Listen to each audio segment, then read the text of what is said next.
Ayan na nga mga idol. So ito, lagi nating issue yung unahan na gulong.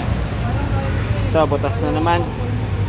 So ang sukat nito 4x12. So ano to eh, tube type.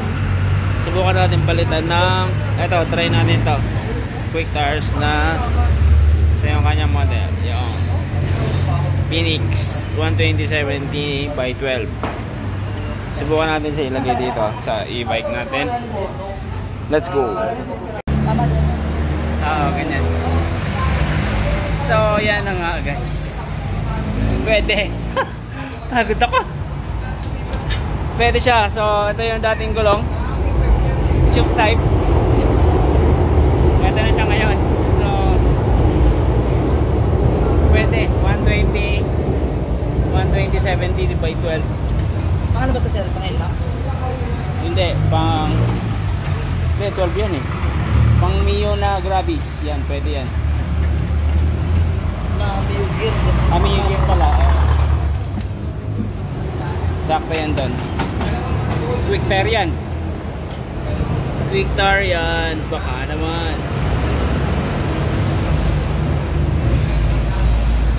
O diba, bagay siya. Basta tube type. Tubeless. Ano naman eh, mags naman eh.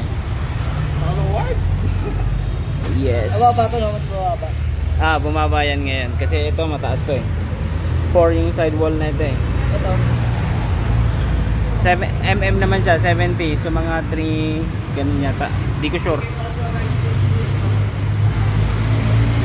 Ayos. Larga na. Quick tire check. Angas nyo, free. Pakaganda ng ano, pulma. So, goodbye tube na tayo. Sunod naman natin yung likod. Ayan, ito likod. Tube type pa yan. Saka ito yung kabilang side. Kasunod naman. Wala na tayong pambili.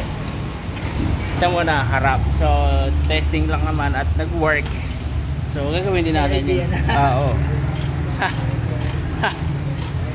Quick tire yung free. Adios.